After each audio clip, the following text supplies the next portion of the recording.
നമുക്ക് ഒരു sustainable business ആയിരിക്കും, നമുക്കത് നിലനിൽക്കുന്ന ബിസിനസ് ആയിരിക്കും. റൈറ്റ്? എളുപ്പത്തിൽ കാശ് കിട്ടുന്ന ഒരുപാട് പണികളുണ്ട്. ഞാൻ പലപ്പോഴും നമ്മുടെ അസോസിയേഷനെ റെപ്രസെന്റ് ചെയ്തുകൊണ്ട് ഒത്തിരി ഗവൺമെന്റ് ഒഫീഷ്യൽസിനെ കാണാറുണ്ട്, പല മീറ്റിങ്ങുകളിലും ഒക്കെ പങ്കെടുക്കാറുണ്ട്. റീസെന്റ് കഴിഞ്ഞ മാസം ഹിമാചൽ പ്രദേശില് നമ്മുടെ അസോസിയേഷൻ അതിൽ സബ്ജക്ട് എക്സ്പേർട്ടായിട്ട് മോണിറ്ററിംഗ് അതോറിറ്റിയുടെ മെമ്പറാണ്.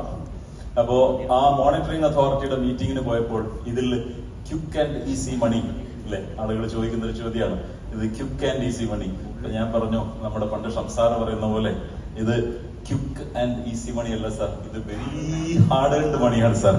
ഒരു ഈസി മണിയും ഇതിനകത്ത് ഇല്ല. അപ്പോ ഈ പറയുന്നത് പോലെ നമുക്ക് ക്വിക്കായിട്ടും ഈസി ആയിട്ടും കിട്ടുന്നതുണ്ടെങ്കിൽ അത് തിരിച്ചു പോകും എന്നുള്ളതിൽ സംശയമൊന്നുമില്ല.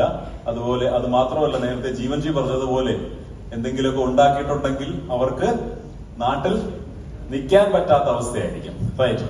അപ്പോ ഇവിടെ നമുക്ക് ഇത് ഉണ്ടാക്കി കഴിഞ്ഞാൽ, ഈ ബിസിനസ്സിലൂടെ നിങ്ങൾ വരുമാനം ഉണ്ടാക്കി കഴിഞ്ഞാൽ ബുദ്ധിമുട്ടുണ്ടാവും.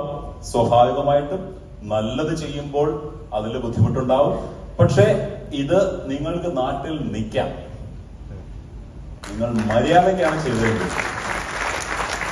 ഒരു കണ്ടീഷനും കൂടെ ഉണ്ട്, നിങ്ങൾ മര്യാദയ്ക്കാണ് ഈ ബിസിനസ് ചെയ്യുന്നതെങ്കിൽ ഈ ബിസിനസ്സും തെറ്റായിട്ടുള്ള രീതിയിൽ ചെയ്യാം. ഹലോ? അപ്പോ സസ്റ്റൈനബിൾ ആയിട്ടുള്ള ബിസിനസ് വേണമെങ്കിൽ ലീഗൽ ആയിട്ടുള്ള ബിസിനസ് ആയിരിക്കണം.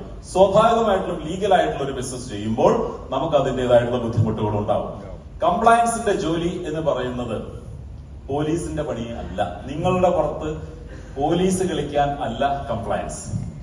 ഹലോ? അങ്ങനെ ഒരു ധാരണ നിങ്ങളിൽ പലർക്കും ഉണ്ടാവാം.